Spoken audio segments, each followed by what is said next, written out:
নমস্কার সবাইকে। আমি মেনকা। আমার চ্যানেল হাতাখুন্তি কড়াইতে সবাইকে স্বাগত। সবসময় মাছ খেতে খেতে যখন আর ভালো লাগে না মুখে, তখন কিন্তু এরকম ধরনের শাক পাতার একটু চচ্চড়ি খেতে ভালোই লাগে। তাই আমি আজ বানিয়েছি কলমি শাকের চচ্চড়ি। চলুন তাহলে সেটাই আপনাদের সাথে শেয়ার করছি। আর আমি এখানটা দেখুন ১ আঁটি মতন কলমি শাক নিয়ে নিয়েছি।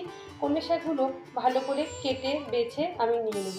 আমি এখানটা বাছবো হচ্ছে এরকমভাবে নেব, যেটা কিন্তু আগাটা একটু নরম নরম যেই জায়গাটা থাকে সেই জায়গাটাকে নেব, আর কচি পাতাগুলো নেব, আর শক্ত ডাঁটাগুলো কিন্তু আমি এখানটা নেব না। আমি এইভাবে করে প্রত্যেকটা শাক বেছে নেব। কিন্তু শাক কিন্তু বাছা ধোয়া ভালো না হলে খেতে ভালো লাগে না, শাকে বালি থাকলে সেটাও খেতে ভালো লাগে না। এরকম করে বেছে আমি শাকগুলোকে একদম বালতিতে ১ বালতি জলে আমি ১ ঘন্টা মতো ভিজিয়ে দেবো। আমরা কাটার আগে শাক আমি ধুয়ে নিই, কাটার পরে কিন্তু আমি আর শাক ধুই না। ব্যাস এরকম করে আমি ভিজিয়ে রেখে ১ ঘন্টা পর আমি এটাকে তুলে নিয়ে এসে দেখুন এরকম এরকম। আর এখানটা শাকগুলো একটু বড় বড় করে কাটতে হবে। একদম মিহি যখন শাক কুচনোর সময় আমরা যেটা ভাজি শাক ভাজার সময় সেই ততটা কিন্তু মিহি করলে হবে না, একটুখানি আপনাকে মোটা মোটা করে একটু বড় বড় করে শাকগুলো ঠিক আমি দেখিয়ে দিলাম কেনভাবে কাটতে হবে। ঠিক এইভাবেই শাকগুলোকে একটুখানি কেটে নেব দেখুন। আর এদিকে আমার শাকগুলো কাটা হয়ে গেলে আমি একটা কড়াই গ্যাসে বসিয়ে দিয়েছি। ১ চামচ আমি তেল দিয়েছি। এটাতে রান্না করতেও খুব কম তেল লাগে। এই রান্না বাচ্চা বড় সবাই পছন্দ করে যদি আপনি শাকটাকে ঠিক এইভাবেই রান্না করেন। এখানটা আমি কিছু বড়ি ভেজে নেব। যেহেতু কলমি শাকের ঘন্ট হবে, এখানে কিছু জিনিস কিন্তু পড়বে। বড়ি ভালো না লাগলে দেবেন না, অসুবিধা কিছু নেই। কিন্তু এরকম শাকের ঘন্টতে একটু বড়ি টড়ি দিলে কিন্তু নিরামিষ রান্না, যেহেতু আর অনেকে নিরামিষ করে খান, আমি কিন্তু আজকে নিরামিষ করবো না, একটু আমিষ করবো। ব্যাস এটা আমার হয়ে গেছে। এইবার ওই তেলেই আমি ফোড়নে দেবো এখানটা ১ চামচ কালো জিরে, আর দিয়ে দেবো একটা শুকনো লঙ্কা। ঝালটা একটু বুঝেই দেবেন। ব্যাস এইটা দিয়ে একটুখানি যে ভাজার থেকে সুন্দর একটা ভাজা ভাজা গন্ধ বেরিয়ে আসবে, তখন আমি এখানটা দিয়ে দেবো আমি মিডিয়াম সাইজের একটা পেঁয়াজ নিয়েছি। মিডিয়াম সাইজে বললাম, মিডিয়াম থেকে বড় সাইজের একটা যে কোনো একটা পেঁয়াজ নিয়ে নিয়েছি, শাক অনুযায়ী সেই রকম নিলেই হবে। একটা পেঁয়াজ আমি এরকম কুচিয়ে নিয়েছি। শাকটাকে একটুখানি পেঁয়াজটাকে একটুখানি ভেজে নেব। পেঁয়াজটাকে একটুখানি নরম নরম ভাজতে হবে আগে, তারপরে পেঁয়াজ ভাজা দেখুন একটু নেড়ে চেড়ে এভাবে দেবো। পেঁয়াজটা যেই ভাজা একটু শুরু হবে তখন এখানটা দিয়ে দেবো আমি ৪ কোয়া রসুন নিয়েছি, একটু ওটাকেও থেতলে আমি কিন্তু দিয়ে দিয়েছি। দিয়ে এইটাকে একটুখানি ভালো করে ভাজতে হবে। আর যারা নিরামিষ খান এই পর্যায়ে এই যে পেঁয়াজ রসুনটা কিন্তু দেবেন না, না দিয়ে আর বাকি যা ছিল সবগুলো দিলেই কিন্তু শাকের ঘন্টটা ঠিক একই রকম লাগবে। এইবার এটাকে একটুখানি ভালো করে এরকম নরম করে ভেজে নিয়েছি। এর মধ্যে একটা আমি ডুমো ডুমো সাইজের আলু কেটে নিয়েছি।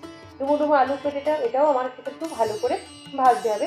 পেঁয়াজটা তো ভাজাই হয়ে গেছে, তবে আলুটাকেও আমার ভাজতে হবে, কেননা শাক কিন্তু খুব নরম জিনিস, শাক খুব তাড়াতাড়ি সেদ্ধ হয়ে যাবে। তার জন্য এগুলোকে একটু আমার একটু ডুমো ডুমো করে আমি আগে কেটে একটুখানি একটু ভালো করে আগে একটু ভেজে নিয়েছি।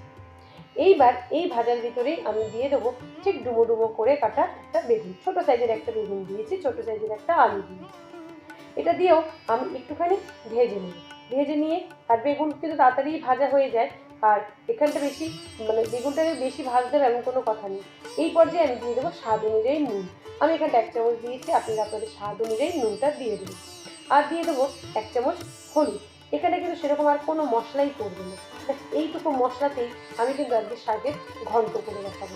আর এটা কিন্তু খেতে অসাধারণ লাগে। আর এখানটা আমি স্বাদ অনুযায়ী ৪টে কাঁচা লঙ্কা এরকম ভেঙে ভেঙে দিয়ে দিয়েছি। বাড়িতে বাচ্চা থাকলে এইটা একটুখানি অন্যরকম লঙ্কাগুলো যদি না ছিঁড়ে দেন তাহলে কিন্তু ওরাও খেতে পারে। অতএব আমি কেন বলছি, যেহেতু আমার মেয়ে ছোটো, সেও কিন্তু এই ধরনের শাক দিয়ে খুব ভালো ভাত খায়, তার জন্য আমি কিন্তু সেই হিসেবেই রান্নাটা করি। বাচ্চা বড় জিনিস সবাই খেতে পারে।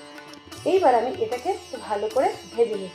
আর বেগুনটাকে আর আলুটাকে একটু ভালো করে ভাজতে হবে, শাক যেহেতু নরম সেই জন্য এটাকে একটুখানি আপনার 80% আগেই কুক করে ফেলতে হবে। ঠিক আমি এই পর্যায়ে এটাকে আমি একটু ঢেকে দেবো। ৩ মিনিট মতো স্লো ফ্লেমে আমি ঢেকে দিয়েছি। ৩ মিনিট পর আমার দেখুন বেগুনটাও কিন্তু নরম হয়ে গেছে, আলুটা আমার প্রায় ৮০% কিন্তু সেদ্ধ হয়ে যাবে। আমার হয়ে গেছে এই আলু আর বেগুনটাকে ভাজা। দেখুন আলু আমার একদম ৮০% কিন্তু আলুটাকে আমার পুরোপুরি সেদ্ধ হয়ে গেছে। আর যেটুকু আছে সেটুকু শাক থেকে যে জল বেরোবে সেটা কিন্তু সেদ্ধ কিন্তু হয়ে যাবে। আর এখানটা কোনো জল কিন্তু ব্যবহার করবেন না। এইবার আমি দিয়ে দেবো যে শাকটা কেটে রেখেছি, সেই শাকটা আমি এর ভিতরে দিয়ে দেবো। আর একটা কথা বলি, সবুজ জিনিস একদমই ঢেকে রান্না করার চেষ্টা করবেন না। প্রথমে শুরুতে একটু ঢাকবেন, কিন্তু শেষের দিকে কিন্তু একদম বেশিক্ষণ ঢাকবেন না, তাহলে কিন্তু সবুজের রঙটা নষ্ট হয়ে যাবে, দেখতে অতটা ভালো লাগবে না। এই পর্যায়ে আমি এটাকে একটুখানি 2 মিনিট মতো নাড়াচাড়া করবো না, কিছু মতন আমি লো ফ্লেমে ঢেকে দিয়েছি। শাকটা দেখুন আমার একটু নরম হয়ে যাবে, ব্যাস। আমি কিন্তু পুরো রান্নাটায় এইটুকুই ঢাকবো শাক, আর কিন্তু একবারও ঢেকে রান্না করবো না। এইবার আমি এই মশলা দিয়ে আলু বেগুনটার সাথে ভালো করে শাকটাকে কিন্তু মিশিয়ে দেবো। দেখুন শাকটা কিন্তু খুব তাড়াতাড়ি এটা নরম হতে থাকে, এই শাকটা খুবই তাড়াতাড়ি মিলে যাবে তরকারির সাথে। আর বেশি নেড়ে বেগুনটা একদম পুরো ঘেটে ঘেটে ফেলবেন না, বেগুনটা যাতে আস্ত থাকে, আলুটা যাতে আস্ত থাকে, তবেই কিন্তু এটা খেতে খুবই ভালো লাগে। আমার শাকটা প্রায় কিন্তু হয়ে এসছে, এই শাকে বেশিক্ষণ টাইমও লাগে না, কলমি শাক কচি শাক ছিল, খুব নরম, তাড়াতাড়ি এই শাকটা কিন্তু হয়ে যায়। আমি একটু নেড়ে চেড়ে পুরো শাকটাকে এপিট ওপিট করে দেবো, আর আমি কিন্তু এর মধ্যে একবারও ঢাকবো না। আর এই রান্নাটা দেখতে দেখতে একটা কথা বলি, যদি আমার এই রান্না নতুন কেউ দেখে থাকেন আজকে, তো প্লিজ আমার চ্যানেলটাকে একটা লাইক শেয়ার এবং সাবস্ক্রাইব করে দেবেন। আমার সাবস্ক্রাইব না করা অনেক বন্ধুরা আমার রান্নাগুলো দেখেন, প্লিজ তাদের কাছে একটা অনুরোধ রইল যে একটা সাবস্ক্রাইব করে দেবেন, আর ফেসবুক থেকে দেখলে আমার চ্যানেলটাকে ফলো করে দেবেন। আমার রান্নাটা কিন্তু একদম হয়ে এসেছে, দেখুন আস্তে আস্তে এরকম মজে গেছে। এই পর্যায়ে আমি রান্নাটা শেষ করবো, 1 চামচ উপর দিয়ে দিয়ে দেবো পোস্ত, আর যেই বড়িটাকে ভেজে রেখেছি সেই বড়িটাকে একটু ভেঙে দিয়ে দেবো। আর দেবো এখানটা কিছুটা মানে বাদাম, যেই বাদামটা আমরা চীনা বাদামটা খাই, সেই বাদামটাকে একটুখানি 1 চামচ মতন বাদাম নিয়ে এটাকেও একটুখানি ভেঙে আমি কিন্তু এটাকে এইভাবে দিয়েছি। ব্যাস, এবার দিয়ে এটাকে আরেকটু ভালো করে নাড়াচাড়া করে আমার শাকটা কিন্তু পুরোপুরি, কলমি শাকের ঘন্টটা কিন্তু পুরোপুরি রান্না হয়ে যাবে। আমি কথা দিলাম, যদি আপনারা এইভাবে কেউ রান্না করেন, খেয়ে নিরাশ হবেন না, ভালোই লাগবে। নিরামিষ খেলে পেঁয়াজ রসুনটা বাদ দিয়ে করবেন। আমার রান্নাটা কিন্তু একদম কমপ্লিট হয়ে গেছে। গরম ভাতে এই গরমের দিনে এরকম ধরনের শাকের ঘন্ট কিন্তু খেতে খুবই ভালো লাগে। যদি আমার এই রান্নাটা দেখতে দেখতে আপনাদের ভালো লেগে যায়, প্লিজ আমার চ্যানেলটাকে একটা লাইক শেয়ার সাবস্ক্রাইব করে দেবেন। আর কে কোথা থেকে দেখছেন আমার কমেন্টে কিন্তু অবশ্যই জানাবেন। এতক্ষণ আমার এই যে ভিডিওটা দেখেছেন তার জন্য আপনাদের অসংখ্য ধন্যবাদ। সবাই ভালো থাকবেন, সুস্থ থাকবেন এবং হাতাখুন্তি কড়াইয়ের সাথে থাকবেন।